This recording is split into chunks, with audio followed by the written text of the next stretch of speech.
Time we gathered here as a police department with the media, we were asking for help from the community to be able to bring to custody the murders of two 13-year-olds in our city.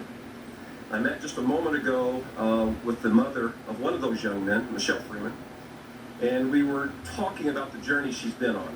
The morning that she lost her son, 13-year-old friend of his, and an 11-year-old that was injured that day. Now I'm celebrating a birthday party when gang violence and gun violence found its way to Spark Street.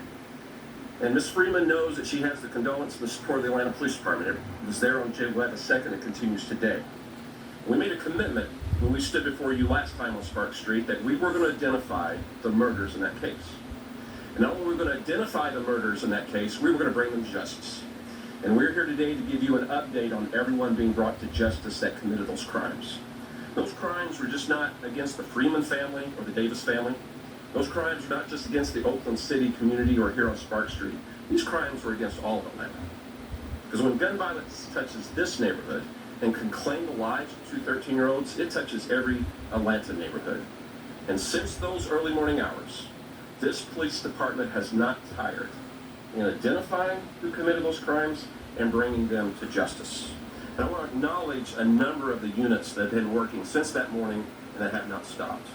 Our homicide team, our gang unit, an analyst working out of public safety headquarters, the district attorney's office, and the FBI. And these individuals that committed the crime here on July 2nd were dangerous individuals that, if allowed to remain free on the streets of Atlanta, Georgia, were going to use guns again to harm. These individuals cannot just be taken off the street without risk to law enforcement. And thanks to the Federal Bureau of Investigation, our Apex unit, our ACE unit, and our fugitive units, we have taken in custody the last two individuals that we have sought for this horrible crime. And we couldn't do that without the community. Because if you remember the last time we were here, we were going door to door on every home in this neighborhood asking for the community support. So for everyone that has provided a tip, that's called Crime Stoppers, for everyone that has worked with our investigators, I want to thank you. Because everyone has a role in keeping Atlanta safe. I'm going to turn the microphone now over to the special agent in charge of the FBI field office. And Sacramento, I do want to thank you for all the work that your team has been providing. Long before you arrived in the city, we've had a strong partnership with the FBI. And for us to be able to stand here and tell the Atlantans we have removed two more dangerous murders off the street, we want to thank you for your role in making that happen. Thank you, sir. Thank you. I'm Paul Brown, the special agent in charge of FBI Atlanta's division. And it's first and foremost, I want to offer my deepest condolences to the Davis and Freeman families. No family should have to bury their 13-year-old children. The FBI is here as part of our joint efforts with the Atlanta Police and other law enforcement partners to solve cases just like this. The FBI assisted this case. It's part of our ongoing commitment to APD to combat violent crime and gang violence that's plaguing our communities. Everyone should feel safe and secure in their community and their homes. Atlanta's violent crimes and gang squads work every day with APD and our other law enforcement partners in concert, and through our Atlanta Metro Major Offenders Task Force and through our Atlanta Safe Streets Task Force to get violent criminals like Tredon Crawford and Ali Caldwell off the streets. We will continue to use every resource available, working with our partners to include the Atlanta Police Department to keep our community safe. Thank you for your time. This is a Vive Organic Wellness Shot. It's filled with powerful organic. I'm over our major crime section. So as Chief Shearbaum stated, several weeks after this incident took place, we were out here holding a very similar smoking the good conference, and we were ganja. asking for the help from the community.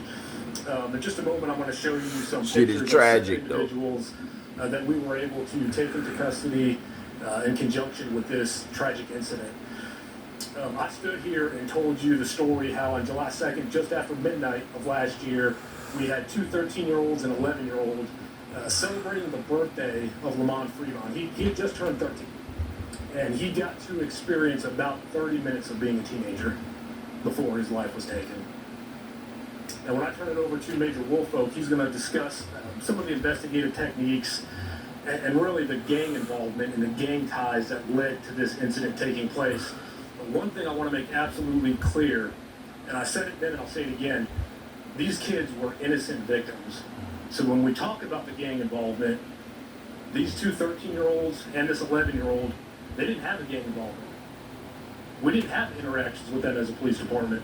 They were good kids in the community, and unfortunately, their futures, their lives were taken.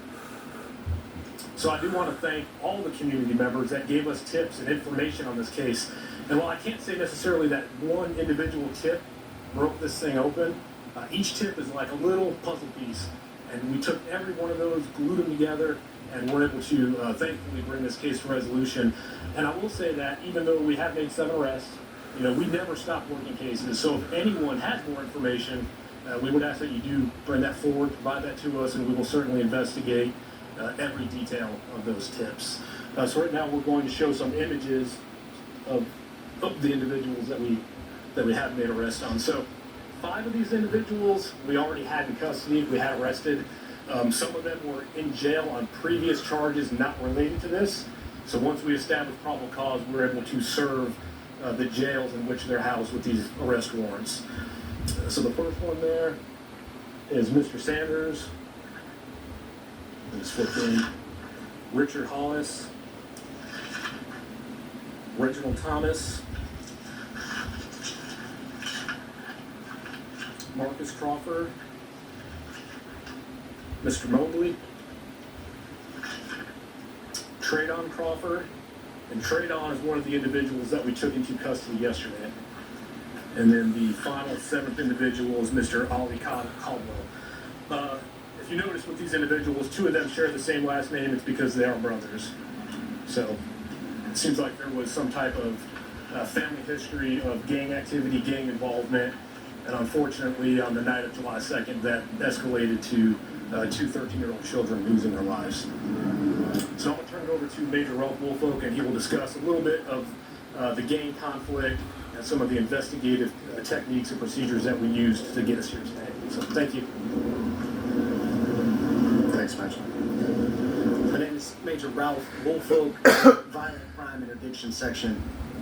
And I say the overall theme of this case is grown men playing gangster that left 2 of our children in graves and a community in fear. And we know in these communities that strength is about building community, not destroying it. And in this case, leaving 2 young people in their grave. I want to thank the community that was here with our investigation team from the inception of this incident. Out on the night of the incident, we not only received investigative assistance from this community, but we also saw a community that was full of compassion and love. Video evidence depicted several people in this community pouring out of their apartments, attempting to triage wounds, attempting to transport persons to the hospital, and making several 911 calls from this community that were used throughout our investigation that led ultimately, with their assistance, to some of the apprehensions in this case. Introducing this an incredible partner to us throughout this investigation, but has also been a consistent partner to us throughout our fight, as Chief Shearbaum always says, against gangs, guns, and drugs. We have had a consistent partnership with the FBI that has aided us in suppressing our violent crime. And for our team members internally in the Atlanta Police Department that spent countless hours, investigative hours, a tandem approach, collaborative approach between homicide, between gangs, between our ACE unit, between our intelligence analysts, and several other internal units throughout the police department that spent countless hours working this case. I remember getting a call from the gang unit over 4th of July weekend asking to go up on a wiretap investigation. And subsequent to that call, the next 48 hours was spent on the phone with our district attorney's office, who was a great support to us throughout this investigation and trying to stand that T3 up. And through that investigation, our gang unit sacrificed vacations. Our gang unit sacrificed time with loved ones, sacrificed relationships throughout the course of this investigation. In 5,424 man hours from July 10th through October 30th, that was spearheaded by the Atlanta Police Gang Unit in a wire room to ultimately assemble key facts and elements leading us to where we are in the investigation. And for the investigation aspect of this, Lamont Freeman was allowed to be a 13-year-old for 27 minutes before gang violence ultimately took his life. Gang violence that was orchestrated by adults in our city. And cowardly acts of an Atlanta-based rapper that decided to go over into a rival gang stronghold and shoot a music video in a place that he knew he should not have been. And in the subsequent days, we saw homicides and shootings, and ultimately the deaths of 2 children as a result of his cowardly actions. And you know who you are. And I'm telling you that this team will work relentlessly to hold you and the persons that you are affiliated with responsible for those actions. Ultimately, there are components of this investigation that led back to a prison in the state of Georgia where an illegal phone, a contraband phone, was used to orchestrate these acts. There was a hit called by a high-ranking gang member on the opposite side of that opposing rapper's gang. And I'll tell you today, that gang was Goodfellas.